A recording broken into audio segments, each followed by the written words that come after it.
క్షమాపణ చెప్పాల్సిందే.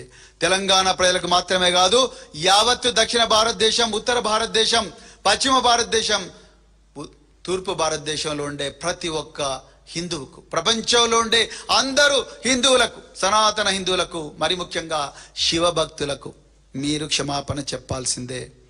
మా రేణుకా ఎల్లమ్మ తల్లికి, కట్టమైసమ్మ తల్లికి, కాటమనేని స్వామికి, అదే విధంగా సవారమ్మ తల్లికి, కంకాలమ్మ తల్లికి, పోలేరమ్మ తల్లికి, మా గ్రామ దేవతలకు, మా ఆదిశక్తి పరాశక్తి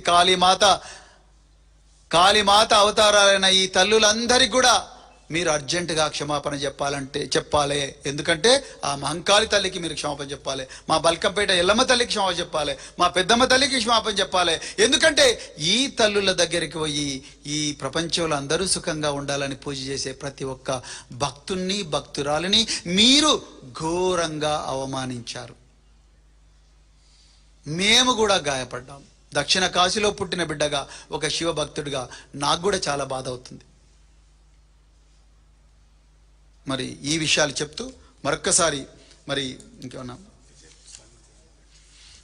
బీజేపీ వాళ్ళు కాంగ్రెస్ ఇద్దరు ఒకటే. మరి హిందూ ధర్మ రక్షకులవన్న మరి బీజేపీ దేశం కోసం, ధర్మం కోసం, మేమే అసలైన ధర్మం అని వాళ్ళు ఏదో చెప్పుకుంటే వాళ్ళు, నేనైతే నమ్మను. వాళ్ళు బీజేపీ వాళ్ళు హిందూ ధర్మాన్ని వాళ్ళు రక్షిస్తున్నారంటే మాత్రం నేను నమ్మను.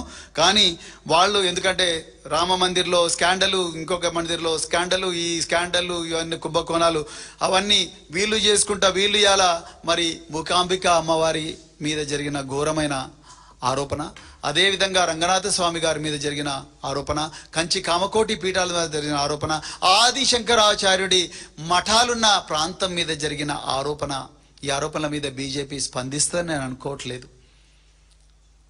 నేను అనుకోను. బీజేపీ కాంగ్రెస్ రెండు కూడా ఒకటే తానులో ముక్కలే.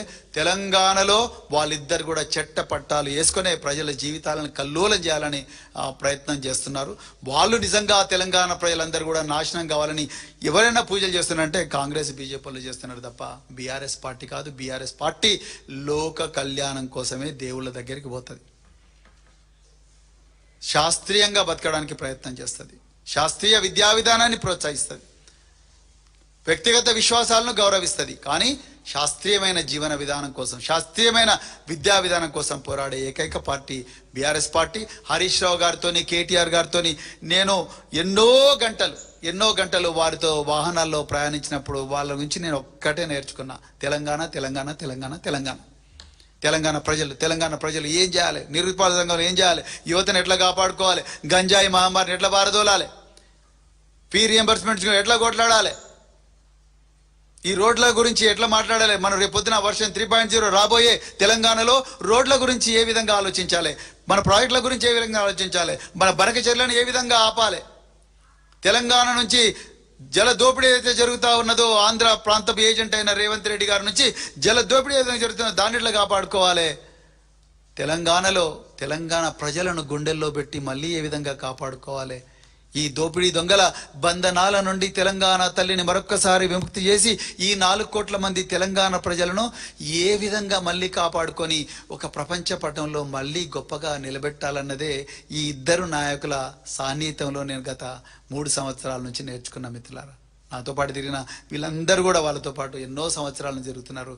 వాళ్ళ మనసులో ఏ నాడు కూడా ఈ క్షుద్ర, ఈ తాంత్రిక అంత్ర ఆ మాటలు రావు, వాళ్ళకి ఆ భాష రానేరదు.